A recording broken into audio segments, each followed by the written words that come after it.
সুপ্রিয় দর্শক, বাংলাদেশ টেলিভিশনের নিয়মিত আয়োজন ফ্যাসিবাদের দিনলিপি অনুষ্ঠানে আপনাদের সবাইকে স্বাগত জানাচ্ছি। আপনাদের সঙ্গে আছে আমি সাঈদ খান।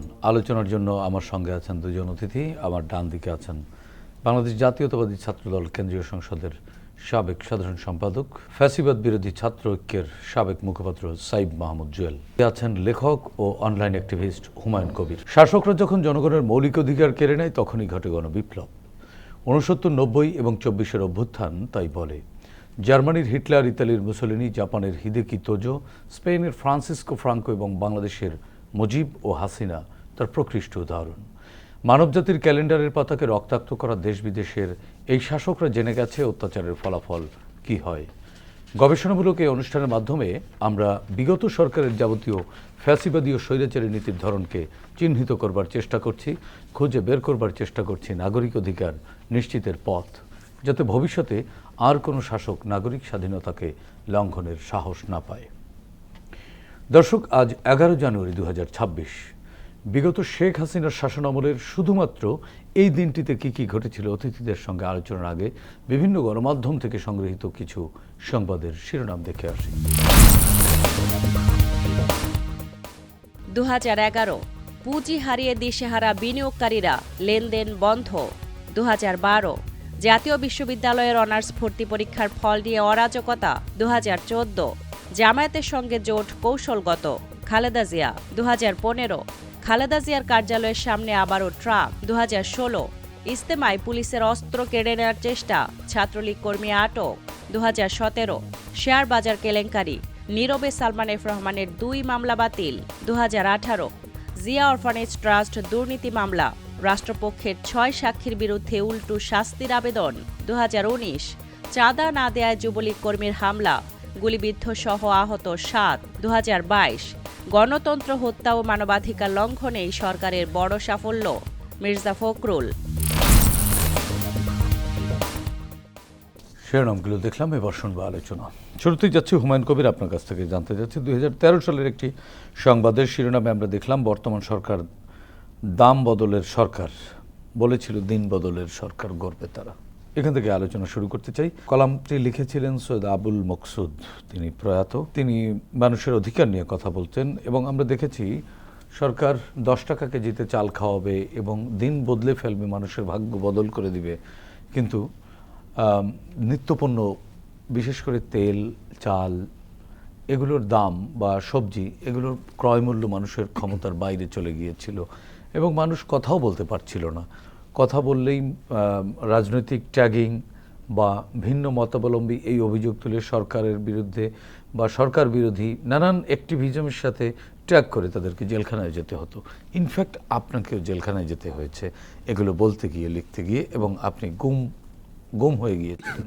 দ্রব্যমূল্য অত্যাধিক পরিমাণে বেড়ে গিয়েছিল এবং সেটার ধারাবাহিকতা এখনও চলছে। ওই সময় নিত্যপণ্যের দাম বাড়ানো এটার একটা সিন্ডিকেটের বিষয় ছিল। একই সময় দেখা গেছে ঢাকা শহরে যে সময় কাঁচা মরিচ 400 টাকা হয়েছে বা রোজার সময় বেগুন 300 টাকা হয়েছে, 200 টাকা হয়েছে, তখন প্রান্তিক চাষিরা টমেটো, তারপরে বাঁধাকপি, ফুলকপি এগুলো ফেলে দিয়েছে বা গরুকে খাওয়াইছে।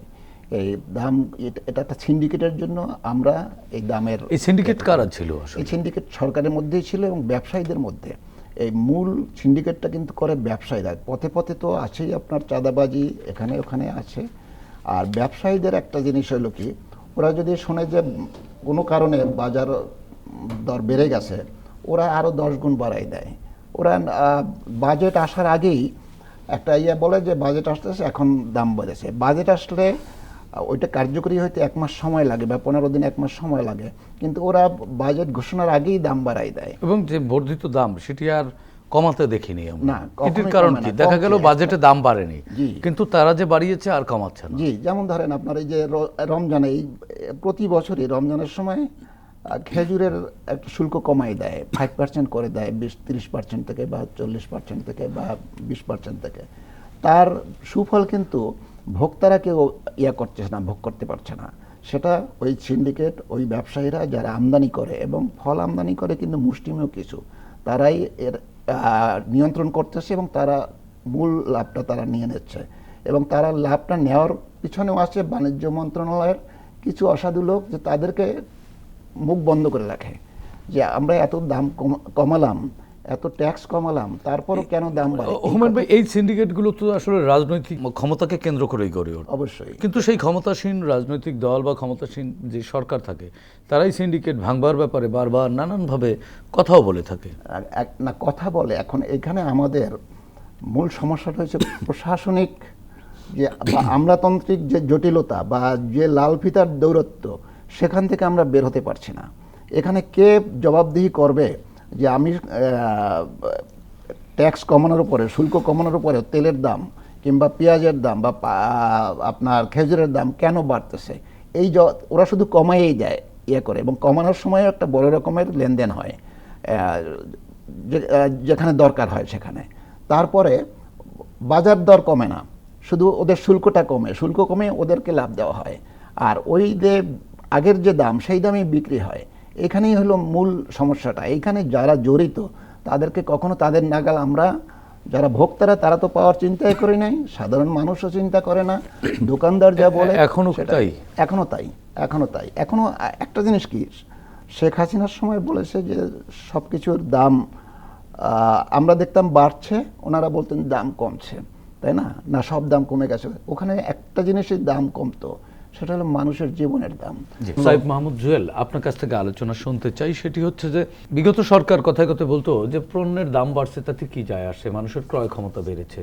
কিন্তু আমরা দেখেছি মানুষের আয় বেড়েছে, কিন্তু ব্যয় তার চেয়েও বেশি বেড়েছে। এই যে আয় ব্যয়ের সমন্বয়হীনতা, সমন্বয় করতে না পারা। অর্থনীতিতে একটি চাহিদা বিধি আছে, চাহিদা বিধি অনুযায়ী মানুষের ক্রয় ক্ষমতার মধ্যে যোগান যদি পর্যাপ্ত সরবরাহ থাকে তাহলে সেটাকে ব্যালেন্স ইকোনমি বলা হয়। তো ওই জায়গায় মানে সরকার এটি তাহলে বলতো কিসের ভিত্তিতে? সরকার বারবার বলতো যে মানুষের ক্রয় ক্ষমতা বেড়েছে, মানুষের জীবনমানের উন্নয়ন হয়েছে। হুমায়ুন ভাই বললেন যে মানুষের দাম কমে গিয়েছিল। আপনি কি বলবেন? আসলে বিগত রিজিমটা কেমন ছিল? যেই সরকারটি ছিল সেই সরকারটি একটা ইমব্যালেন্স ছিল। সুতরাং সে যদি একটা ব্যালেন্স অর্থনীতি নিয়ে আসে তাহলে তারতম্যটা বোঝা যাবে। সুতরাং তার টার্গেট ছিল কিভাবে অর্থনীতিকে ইমব্যালেন্স রাখা যায়। আর তার আসল তো ক্ষমতা টিকে থাকার, তার তো জনগণের প্রতি কোনো জবাবদিহিতা ছিল না, জনগণের প্রতি কোনো দায়বদ্ধতা ছিল না। তিনি জনগণের ভোটে নির্বাচিত সরকার ছিলেন না, যে ফ্যাসিস্ট স্টাইলের রাষ্ট্র ক্ষমতায়, কর্তৃত্ব স্টাইলের রাষ্ট্র ক্ষমতায় টিকে ছিলেন। সুতরাং জনগণ কি বুঝলো, জনগণকে কি বোঝানো হলো, এটা হলো বিষয় ছিল। তারা জোর করে জনগণকে বোঝানোর চেষ্টা বোঝাতো না, জনগণকে বুঝতে বাধ্য করা হতো। আমি সেটাই বলছি, জনগণ কি বুঝলো সেটা বিষয় না, জনগণ কি বোঝানোর চেষ্টা করা হলো, জনগণ সেটা বুঝতে বাধ্য হতো। জনগণ উপলব্ধি থেকেও কথা বলতে পারতো না, কারণ কণ্ঠ রোধ করা হতো। বিভিন্ন নিবর্তনমূলক আইন করে তখন জনগণকে একটি তৎকালীন যে শাসক গোষ্ঠী, আমি বলবো শোষক গোষ্ঠী, সেই শোষক গোষ্ঠী জনগণকে বাধ্য করতো তার কণ্ঠ রোধ করতে। তাই জনগণ নীরবে নিবৃতে অনেক সময় সয়ে গিয়েছে, এবং এই 24 পরবর্তী সময়ে এই যে নীরবে নিবৃতে সয়ে যাওয়া, সেটির বহিঃপ্রকাশ ঘটেছে এই যে অসন্তোষ, এই যে সংক্ষুব্ধতা, এই যে বিক্ষুব্ধতা। এটা আমরা দেখেছি 24-এর যে ছাত্র জনতার অভ্যুত্থান, সেখানে শুরু হয়েছিল একটি শিক্ষা প্রতিষ্ঠান কেন্দ্রিক একটি চাকরি ভিত্তিক চাকরির দাবি, চাকরির কোটা সংস্কারের দাবিতে। কিন্তু যখনই কোটা সংস্কারের আন্দোলনে শিক্ষার্থীরা আন্দোলনরত হলো, তখনই কিন্তু এই দেশের জনগণ, স্বাধীনতাকামী জনগণ, মুক্তিকামী জনগণ, গণতন্ত্রকামী জনগণ, তারা সেই সময়টা বেছে নিল যে এখনই এই অযৌক্তিক, অগণতান্ত্রিক, কর্তৃত্ববাদী ফ্যাসিস্ট সরকারের পতনের সময়। এবং আমরা দেখেছি শিক্ষার্থীদের পাশে থেকে গণমানুষ কীভাবে আন্দোলন গড়ে তুলেছে। সর্বোপরি মানে সাধারণ মানুষ তো আর চাকরির দাবিতে নামেনি। সাধারণ মানুষের এই স্পার্ক হওয়াটার কারণ কি ছিল? শুধু কি মানে শিশুদেরকে মরতে দেখেছে তাই না? দীর্ঘদিনের পুঞ্জীভূত ক্ষোভ এবং কথা সব একবারে। বাংলাদেশ নামক স্বাধীন সার্বভৌম রাষ্ট্রটি সৃষ্টি হয়েছে একটি এই বাংলাদেশি মানুষ স্বাধীনতাকামী, গণতন্ত্রকামী, মুক্তিকামী সেই হিসাবে। তারা শহীদ রাষ্ট্রপতি জিয়া রহমানের ঘোষণার মাধ্যমে এবং ব্যাটলফিল্ডের যুদ্ধের মাধ্যমে এদেশের আপামর জনসাধারণ কিন্তু যুদ্ধ করে বাংলাদেশটিকে স্বাধীন করেছিল। সেই স্বাধীনতাকামী মানুষ, স্বাধীন চেতা মানুষগুলিকে দীর্ঘ সময় ধরে এই কর্তৃত্ববাদী অবৈধ ফ্যাসিস্ট সরকার যেভাবে নিবর্তনমূলক আইন করে, যেভাবে নির্মম নির্যাতন করে কণ্ঠ রোধ করার চেষ্টা করেছিল, দীর্ঘ সময় ধরে তাদের যে মানবিক, নৈতিক, সাংবিধানিক এবং ন্যায্য অধিকার, সেই অধিকার বঞ্চিত হয়ে এই পুঞ্জীবিত ক্ষোভ তৈরি হয়েছে এবং তার বিস্ফোরণ ঘটেছে 24-এর ছাত্র জনতার অভ্যুত্থানে। জুয়েল, ক্ষমতাকে কেন্দ্র করেই কিন্তু আসলে এই সিন্ডিকেটগুলো করে ওঠে। ভবিষ্যতেও রাষ্ট্র ক্ষমতায় কেউ না কেউ আসবেন, জনগণ ভোট দেবেন। তো আপনার কি মনে হয় ভবিষ্যৎ অতীত থেকে কি কি লেসন নেবে, কোন কোন জায়গায় লেসন নিতেই হবে? একজন সচেতন ছাত্র হিসেবে, ঢাকা বিশ্ববিদ্যালয়ের একজন সাবেক শিক্ষার্থী হিসেবে এবং একজন রাজনৈতিক কর্মী হিসাবে, যেই দলটি জনগণের প্রত্যক্ষ ভোটে নির্বাচিত সম্ভাব্য দলটি, সেটি হলো বাংলাদেশ জাতীয়তাবাদী দল বলে আমি সবাই বাংলাদেশের গণমানুষ বিশ্বাস আপনি করে। মনে করছেন বাংলাদেশের গণমানুষ বিশ্বাস কিন্তু করে। যেই আসুক বাংলাদেশের গণমানুষ বিশ্বাস করে, আমি এই কারণে বলছি যে দলটিকে বিশ্বাস করে, সেই দলটির প্রধান বিএনপির ভারপ্রাপ্ত চেয়ারম্যান দেশনায়ক তারেক রহমান ইতিমধ্যে বলেছেন বিএনপির রাষ্ট্র ক্ষমতায় আসবে না, রাষ্ট্র পরিচালনার দায়িত্ব নেবে। দায়িত্ব আর ক্ষমতার পার্থক্য যদি আমরা দেখি, তাহলে আমরা বুঝতে পারবো কার জনগণের প্রতি ক্ষমতা একটা নেগেটিভ ইমপ্রেশন ক্রিয়েট নিশ্চয়। যে কারণে কখনোই আমাদের প্রিয় নেতা তারেক রহমান রাষ্ট্র ক্ষমতার কথা বলেন, রাষ্ট্র পরিচালনার দায়িত্বের কথা বলেন, এবং আমি বিশ্বাস করি এই নীতিগত সিদ্ধান্ত তার হৃদয়ে পতিত রয়েছে এবং তার যে ফলোয়ার্সরা আমরা রয়েছি তাদেরকেও তিনি সেই শিক্ষায় শিক্ষিত করার চেষ্টা করছেন। এই আলোচনার এই জায়গাটিতে আমার আরেকটি প্রশ্ন করতে চাই, সেটি হচ্ছে রাষ্ট্র পরিচালনার যদি দায়িত্ব আপনারা পান বা আপনার দল পায়, তার মানে আপনার কিন্তু দায় বেড়ে যাবে। নিঃসন্দেহে যখনই দায়িত্ব তখনই কিন্তু দায় চলে আসে। আপনারা কি দায় মনে করবেন এটিকে? না, এটা আমি মনে করি আমার দায়িত্ববোধ। দায়িত্ব তো জনগণ দেবে, কিন্তু আপনার তো দায় নিতে হবে। দায়িত্ববোধ থেকে যখন এড়িয়ে যায় তখন দায় তৈরি হয়। আমি দায়িত্ববোধ এটা নৈতিকভাবে যদি আমি ধারণ করি, এদেশের গণমানুষকে যদি ধারণ করি, গণমানুষের অধিকারকে ধারণ করি। দেখুন, আমি যে দলটির প্রতিনিধিত্ব করি, যে দলের একজন ছাত্র সংগঠনে আমি কর্মী ছিলাম, সেই দলটি হলো দীর্ঘ সংগ্রাম করছে গণমানুষের মুক্তির জন্য, গণমানুষের ন্যায়সঙ্গত অধিকারের জন্য, ন্যায্য অধিকার, ভোটাধিকার ফিরিয়ে দেওয়ার জন্য। আমাদের নেতা তারেক রহমান তখনই বলেছিলেন, আমি বলছি না আপনি আমাকেই ভোট দিবেন, আমি আপনার ভোটাধিকার ফিরিয়ে দেবো, সেজন্য আমার হাতকে শক্তিশালী করেন। তো দেশনায়ক তারেক রহমান কিন্তু আজকে সেই জায়গায় এসে পৌঁছেছেন। উনি গণমানুষের ভোটাধিকার পূর্ণ প্রতিষ্ঠার জন্য যে সংগ্রাম করেছিলেন, সেই সংগ্রামটি বাস্তব রূপ দিচ্ছে। সেই জায়গা থেকে আমি বিশ্বাস করি যে এই দলের অসংখ্য নেতাকর্মী গুম খুন হত্যার শিকার হয়েও গণমানুষের ন্যায়সঙ্গত অধিকার নিয়ে কাজ করে, সেই দল রাষ্ট্র পরিচালনার দায়িত্ব বলে নিঃসন্দেহে তারা দায়বোধ অনুভব করবে, দায়িত্ববোধ অনুভব করবে এবং দেশপ্রেমিক শহীদ রাষ্ট্রপতি জিয়া রহমানের পদাঙ্ক অনুসরণ করে রাষ্ট্র পরিচালনা করবেন। কিন্তু এই মাঝখানে ক্ষমতাকে কেন্দ্র করেই কিন্তু অলিগার্ক শ্রেণী বলেন আর লুটেরারা বলেন বা চাঁদাবাজরা বেড়ে ওঠে। আপনারাও তখন রাষ্ট্র পরিচালনার দায়িত্বে যাবেন, হয়তো আপনারা চাইবেন না, কিন্তু আপনাদের ঘিরে কিন্তু এই চক্র তাদের কর্তৃত্ব বা তাদের কর্মকাণ্ড বহাল রাখবার চেষ্টা করবে এবং চেষ্টা করছেও। তো সেটিকে আপনারা টের পাচ্ছেন, বা সেই ওই গোষ্ঠী বা ওই মানে গ্রুপটিকে নিয়ে আপনাদের অবস্থান কি বা বক্তব্য কি? গত ফ্যাসিস্টের যে দুটি দুর্বলতা ছিল আমি একটু আপনাকে স্পষ্ট করি। একটি হলো নেপোটিজম, আরেকটি অলিগার। দুটি শ্রেণী গড়ে উঠেছিল। আপনি দেখবেন শেখ হাসিনা কিংবা ওই তৎকালীন সময়ে যে রাষ্ট্রপ্রধান, স্বৈর শাসক, ফ্যাসিবাদী শাসক, সেই শাসকের পরিবার থেকে, নিকট আত্মীয়দের মধ্যে থেকে 28 জন সাংসদ ছিল। একইভাবে ওই পার্লামেন্টটা ছিল ব্যবসায়ীদের দখলে। সুতরাং তার দুর্বলতা দুই জায়গায় ছিল। আর আমাদের দলের যিনি প্রধান, রাষ্ট্র পরিচালনার যিনি দায়িত্ব গ্রহণ করার চেষ্টা করছেন গণমানুষের ভোটে, তারেক রহমানের পরিবারে আপনি দেখবেন না এই যে মনোনয়ন আমরা ইতিমধ্যে বিএনপি যে মনোনয়ন ঘোষণা করেছে, বিএনপি পরিবার কিংবা তারেক রহমানের জিয়া পরিবার থেকে ছাড়া আর কেউ প্রার্থী নেই না। আপনি নিশ্চয়ই জানেন এখানে ওনার নিকটাত্মীয় আরো কিছু প্রার্থী ছিলেন, সম্ভাব্য ছিলেন। হ্যাঁ, আমি সেটাই বলছি, সম্ভাব্য প্রার্থী ছিলেন। কিন্তু চূড়ান্ত মনোনয়নে কিন্তু এই নেপোটিজম যে জিনিসটা, এটি কিন্তু আমরা আমাদের পার্টির প্রধানেরকে দেখি না। একইভাবে অলিগার যে শ্রেণী, যখন আমরা দীর্ঘ সময় ধরে দেশনায়ক তারেক রহমানের নির্দেশনায় জাতীয়তাবাদী ছাত্রদের দায়িত্ব পালন করেছি, তখন ওনার চিন্তা চেতনা স্বাভাবিক কারণে আমাদের সাথে উনি শেয়ার করেছেন।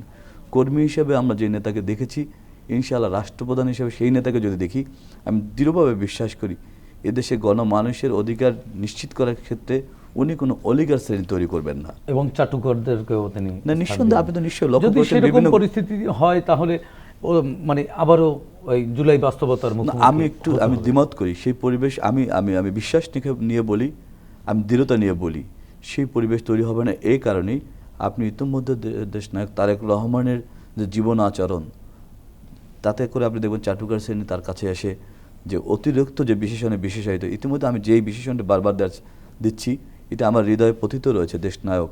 কিন্তু সেই দেশনায়ক বিশেষণও উনি কিন্তু আমাদের ইতিমধ্যে না করে দিয়েছেন। তো সুতরাং আমি বিশ্বাস করি দেশনায়ক তারেক রহমানের হাতে দেশ থাকলে পথ হারাবে না এই বাংলাদেশ। জি জুয়েল, আরেকটি বিষয় 2015 সালে একটি খবর, খালেদা জিয়ার কার্যালয়ের সামনে আবারও ট্রাক গুলশানে আমরা দেখেছি 14 সালে নির্বাচনের পর, এবং আপনি তখন একেবারে রাজপথের ছাত্রনেতা, তরুণ ছাত্রনেতা, ছাত্রদলকে বলা হতো দলের ভ্যানগার্ড, কিন্তু ছাত্রদল ওই সময় কেন পারেনি আসলে এই দমন নিপীড়নের ওই ট্রাক সরাতে পারেনি? এটি নিয়ে নানান মহলে নানান ধরনের ট্রলের মুখেও আপনারা পড়েন, কিন্তু আপনারা মুখ বুজে সহ্য করেন কেন আসলে? দেখুন, যে যত দায়িত্বশীল তাকে তত বেশি সহ্য করতে হয়। আজকে নানান শ্রেণীর যে আপনি ট্রলের কথা বলছেন, সেই শ্রেণীগুলো কিন্তু আমি ফেসিবাদের সময় গড়ে উঠতে দেখিনি। আমরা দেখেছি ফেসিবাদের রোশনালের পরে তারা মুখ বন্ধ ছিল।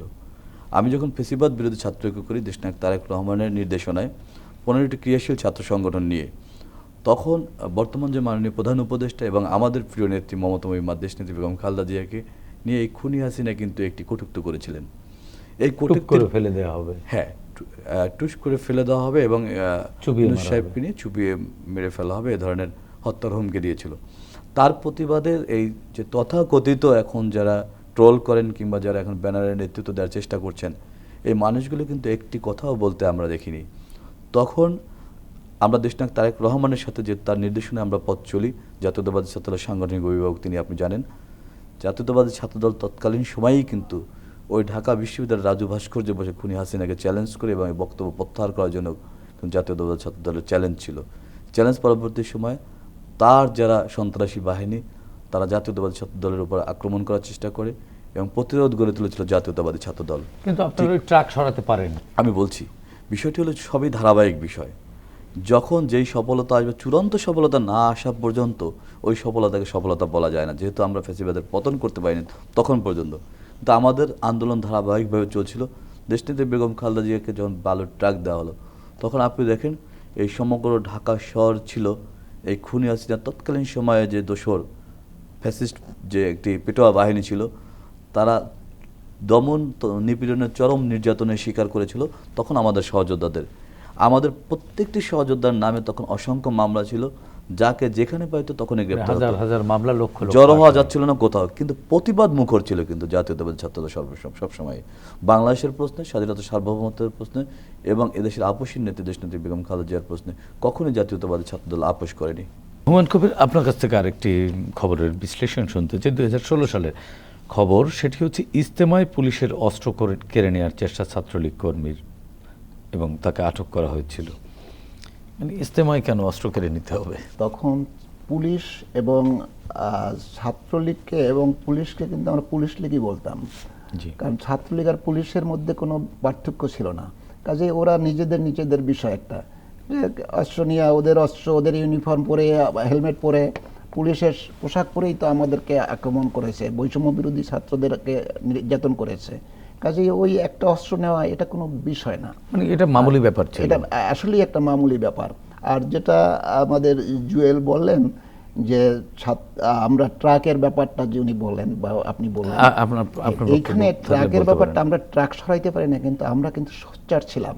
অথচ যারা আমাদেরকে ট্রল করতেছে যে আমরা ওই সময় কিছু করি নাই, তাদের অত নেতাদেরকে ফাঁসি দিয়েছে, তারা টু শব্দ করে নাই, অথচ আমরা প্রত্যেকটার জন্য প্রতিবাদ করেছি। আমার মতন একজন সাধারণ কর্মী, আমার সাথে যারা গুম হয়েছিল আর 8জন যারা অনলাইন অ্যাক্টিভিস্ট বা কর্মী, ছাত্রদলের থেকেই আমাদের জন্ম, তো তাদের পক্ষ হইয়া মহাসচিবের মতন পোস্ট উনি ক্যারি করতেছেন।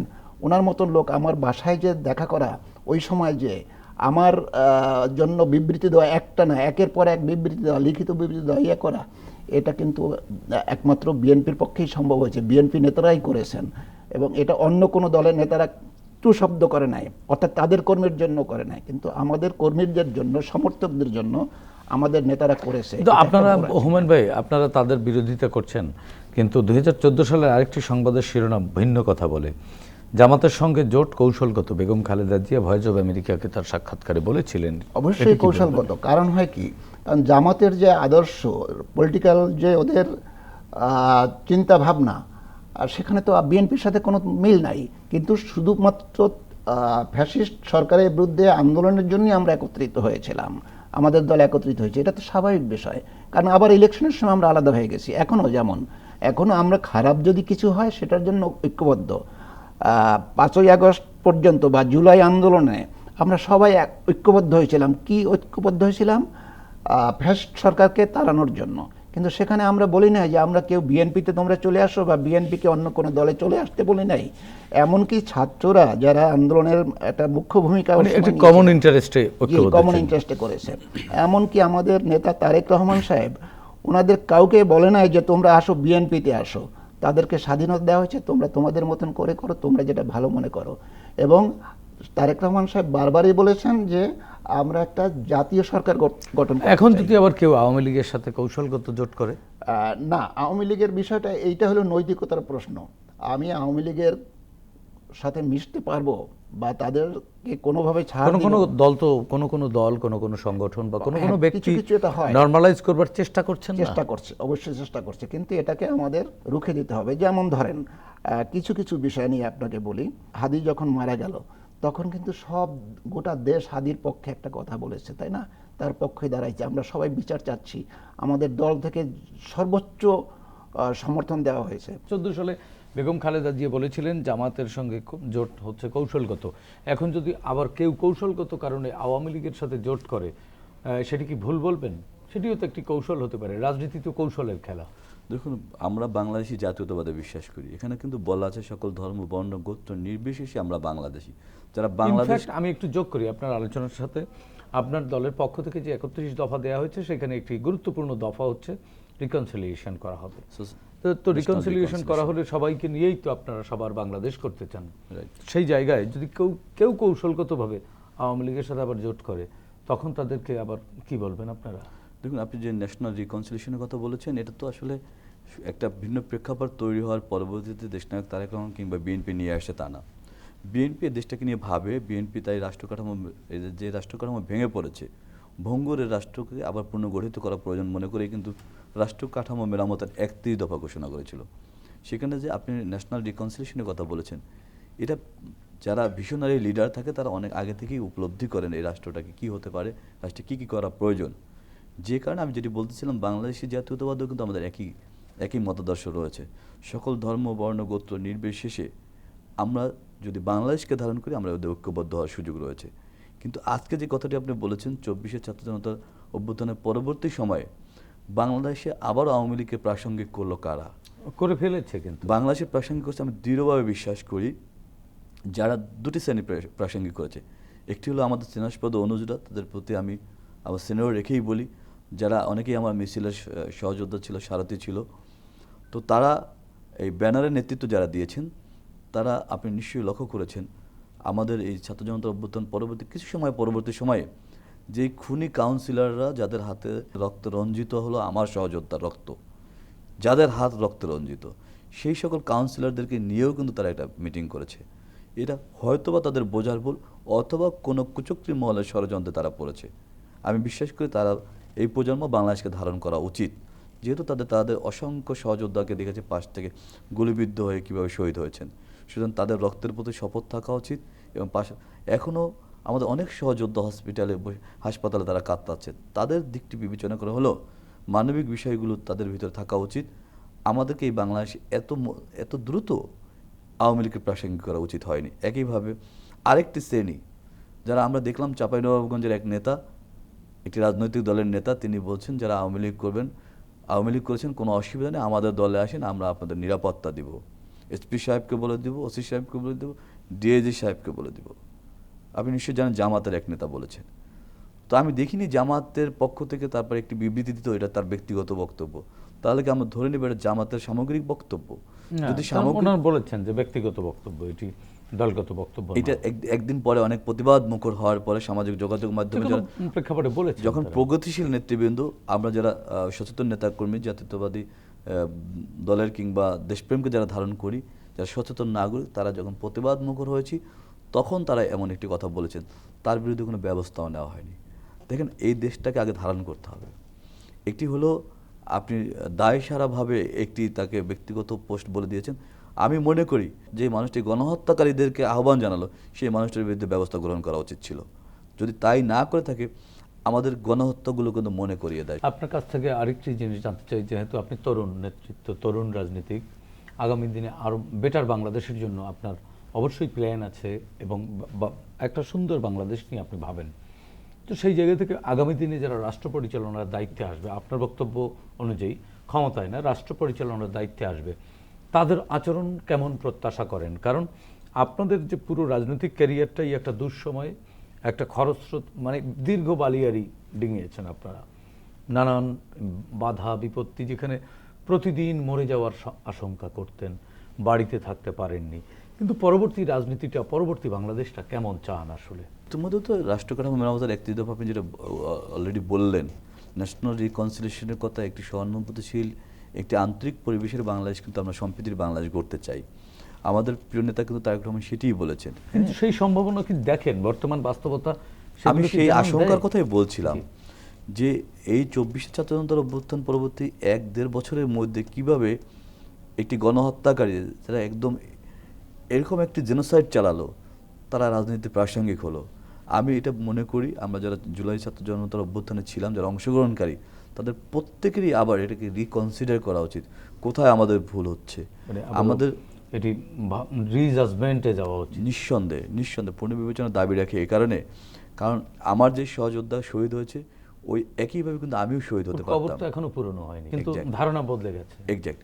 আমরা যে নতুন বাংলাদেশের স্বপ্ন নিয়ে যে সংগ্রাম করলাম, দেখুন আমি জাতীয়তাবাদী ছাত্র দলকে একটি এখানে প্রাণীধনযোগ্য তাদের একটা অবদান আমি বলতেই চাই।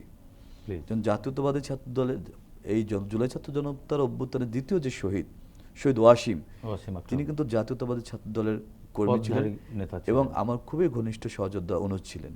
কিন্তু জাতীয়তাবাদী ছাত্র দল শুধুমাত্র এই আন্দোলনটিকে বেগবান করার জন্য তারা কিন্তু তখন ওয়াসিমকে প্রকাশ্যে নিয়ে আসেনি। আজকে আমরা দেখলাম সেই ওয়াসিমকে বাদ দিয়েও একটি অংশ চেষ্টা করছে কিভাবে মানে আপনার ইতিহাস গড়া যায়।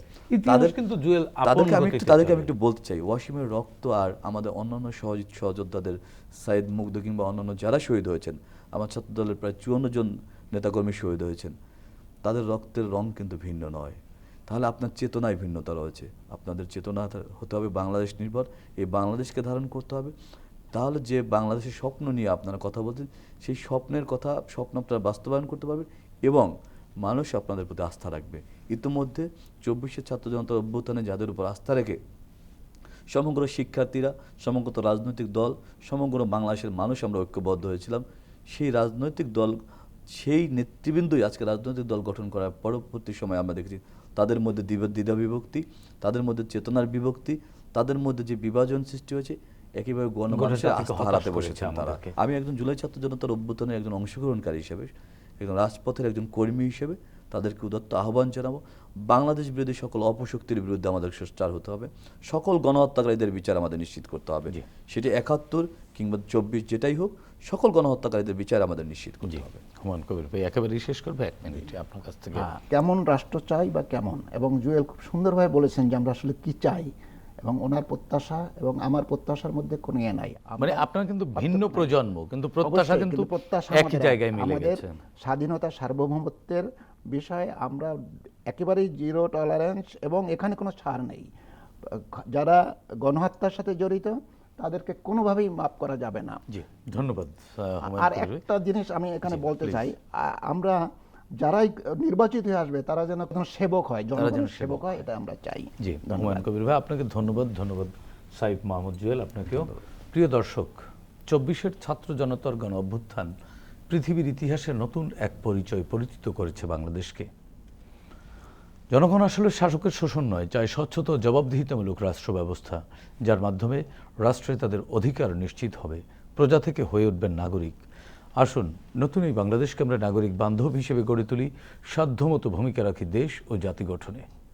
দর্শক, দেখা হবে আগামী পর্বে নতুন অতিথির সঙ্গে। ততক্ষণ পর্যন্ত ভালো থাকুন, সুস্থ থাকুন, বাংলাদেশ টেলিভিশনের সঙ্গেই থাকুন। খোদা হাফেজ।